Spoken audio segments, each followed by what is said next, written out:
Ah, Shaolin Soccer. A crazy movie with a crazy premise.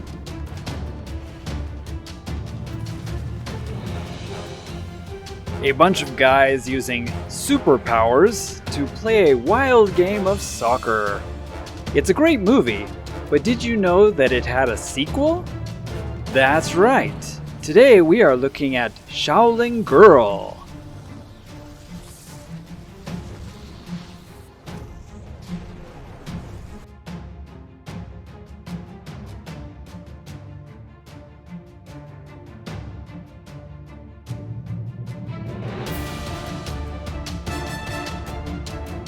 First, there was Shaolin Soccer.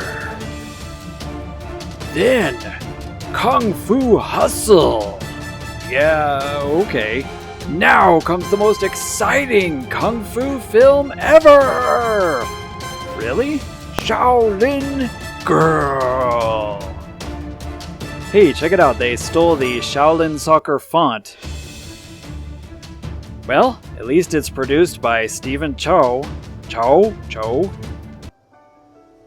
The story of Shaolin Girl revolves around a young Japanese girl named Rin, who is sent to China to finish her martial arts training.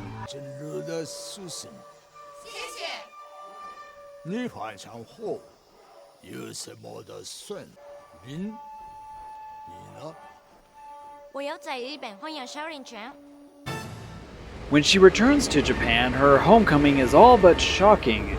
She finds the dojo that she used to train at as a child with her grandfather has been torn down and abandoned.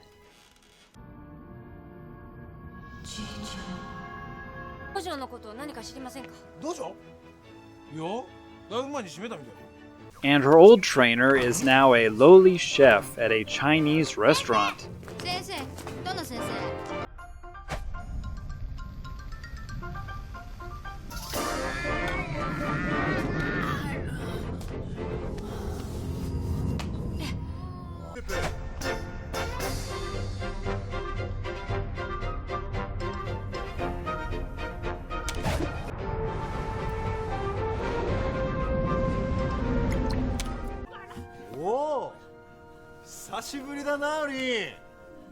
But determined to share her martial arts knowledge and training with others, Rin decides to fix up the dojo and recruit some new students. Her Chinese friend, Ming Ming, who also works at the Chinese restaurant, introduces her to the game of lacrosse. And so Rin decides to impress the lacrosse team and get more students for the dojo.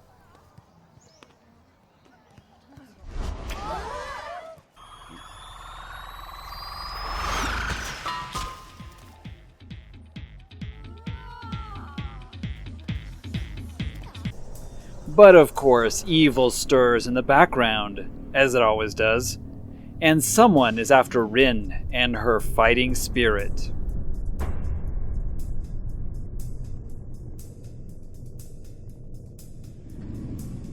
The story for Shaolin Girl isn't really all that unique and original, but it does have something to offer for fans of the original. Instead of soccer this time, the game in question is going to be lacrosse, one that most Western cultures are not really familiar with. But hey, at least the movie has a sport going with it. I think that the sport was just put in there to appeal to fans of Shaolin Soccer. But this movie doesn't really focus on the sport of lacrosse and the characters doing crazy moves to win at the sport. The movie mainly focuses on Rin herself, hence the name Shaolin Girl, instead of Shaolin Lacrosse, which isn't very catchy, to be honest. There are some crazy sports scenes actually in the movie, and I felt myself remembering many of the Shaolin Soccer scenes while watching them. Sadly, they are few and far between. I feel the movie could have really done better if they'd focused on, say, a few tournament games, with all the girls duking it out. Sadly, the only great lacrosse scenes are during the ending credits, when the girls actually do have a tournament and you get to see some highlights from it.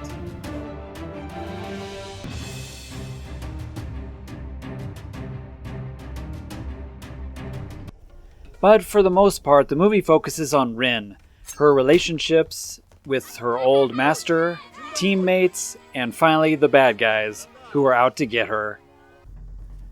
The formula is quite a bit different from Shaolin Soccer, but if you go in with an open mind and not a desire to see more soccer antics, or lacrosse antics for that matter, then you might be surprised and actually enjoy this movie. It's not nearly as good as Shaolin Soccer, but it does have some merit. Our main story follows Rin as she comes to terms with the dojo closing down, then her determination to fix it up, recruit more students, and get her old teacher back into it. Hence the lacrosse team as her new set of students. However, under this basic story we have a villain who wants Rin to join the dark side because of her fighting prowess and strength. Yep, that's right, our villain in this movie is an old student of the dojo who literally goes to the dark side, and Rin being the one on the light side. So we have a basic Star Wars effect going on here, where the good force fights the dark force. Totally original.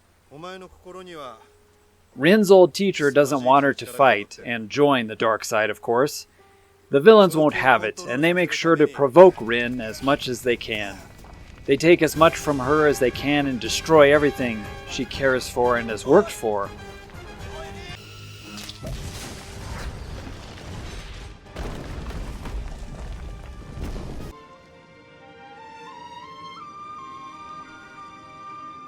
This sets up for a pretty epic showdown at the very end of the movie, which is probably the best part, and the only part where there is lots of kung fu fighting action. The final scene culminating in an epic battle between Rin and the movie's main villain, complete with Naruto walking on the water abilities. Now that is pretty sweet.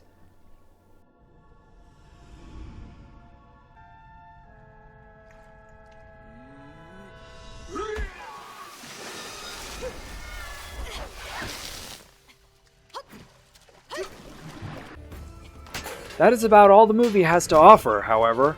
It's not anywhere near the epicness that was Shaolin Soccer, but in its own right, it has a good story and decent fight scenes.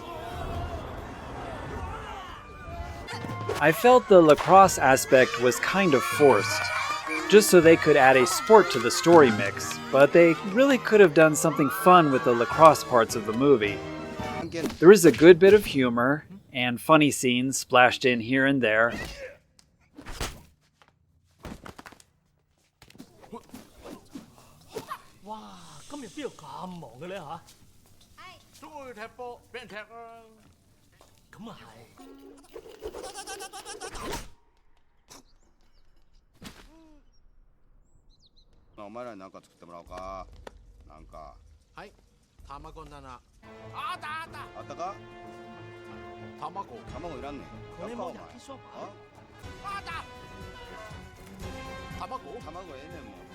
But at the end of the day, this is a movie about a girl trying to find her place.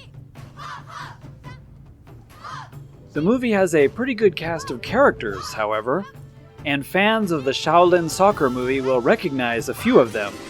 Mainly the big goalie and his nerdy friend with glasses make an appearance. But sadly, they are only side characters. This movie also has Okamura from 99's, who is quite the flexible actor, and I was surprised and delighted to see him in this.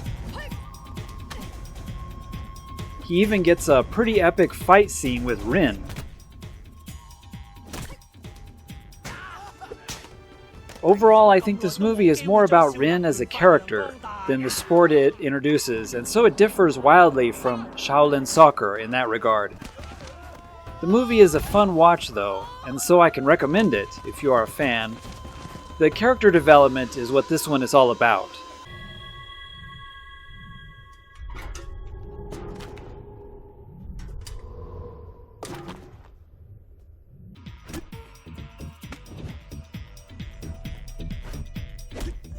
And there isn't a ton of action, like many will expect. Overall, though, the movie is not a bad movie. It's no Shaolin Soccer, but it's a fun movie nonetheless. I recommend checking it out at least once. It's not really one for a collection, but it's worth seeing if you are a fan of the first movie and want to see more kung fu sports action, albeit a very limited amount. It follows more of a Japanese emotional style storyline and movie pattern, and that isn't always a bad thing. Thanks for watching, and see you all on the Shaolin lacrosse field.